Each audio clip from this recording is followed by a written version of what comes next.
This is Gary Butterfield. This is Cole Ross. This is Monster in My Podcast. And these are elves. There's a monster in my podcast. This is Elf, the 1998 Later. movie? 2004? 2000. Yeah. 2000. It's the 1 2005. It's the one Will Ferrell movie where he doesn't bare his ass. Is that true? I don't know. He probably didn't do that in Kicking and Screaming. Yeah, that's a good guess. Swing and a miss. We're back in the Player's Handbook section of the book. Yep, except this time, as with dwarves, much more army composition and weapon preference. How many elders, compositions of towns, basically things that nobody has ever done, aside from maybe some of these numbers inform like a very sad entry in somebody's personal story Bible. Yeah. Yeah. It's a level of granularity that is pretty outdated. Mm-hmm. I think I'm also pretty frustrated. Like, there are a couple of nuggets of interesting things here, but I'm pretty frustrated by the gray elves and the wood elves here, the like subsets of elves, because they're not very different in the way the book describes them. Right. So, it's like, mostly just their like complexion and hair. Well, their complexion, and then they're like loadouts. Right. Again, it's like their Counter-Strike profile. Like, you choose a wood elf, you're more likely to have this weapon instead of a regular elf weapon.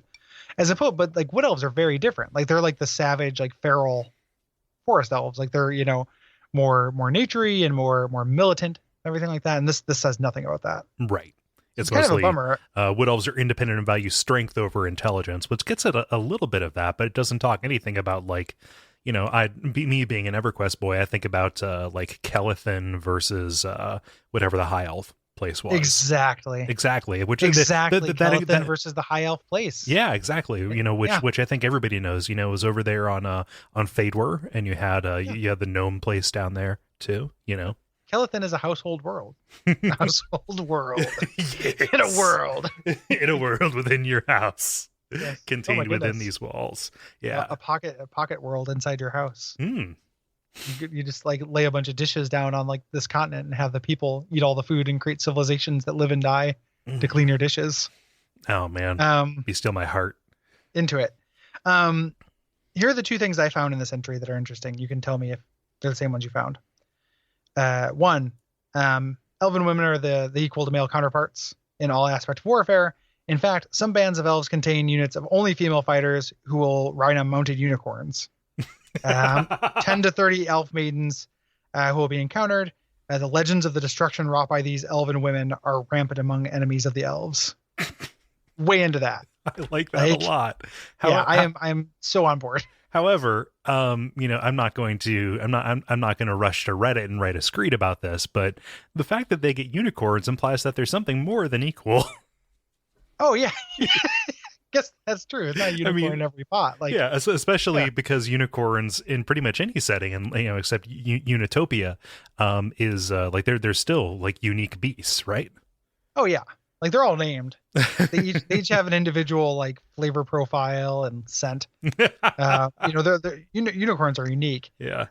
It made me really want to do a campaign of like find like 5 players and be like, this is the advanced fucking strike unit of Lady Elven Amazon unicorn riders, and just fuck shit up. Yeah. It makes me want to make like a Fury Road D&D campaign. God. That would be but on so unicorns good. instead of horses and unicorns instead of cars. Yeah, instead of a car the size of a city. No, way. You get a unicorn the size of a city.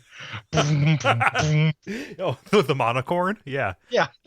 The monocorn. The omnicorn. Yeah, monocornius. The omnicorn.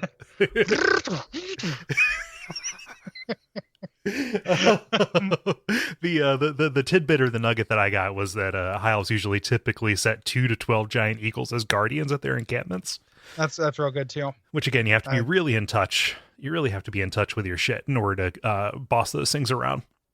I like that. And then they just take the Grey Havens wholesale. So elves don't die, like, you know, they're kind of like cats. You know, they won't just they go away to hide. They just disappear to a land unknown and live freely for the rest of their long lives. Yeah, exactly. It's a story that a dungeon master tells to a player when the player's pet elf dies.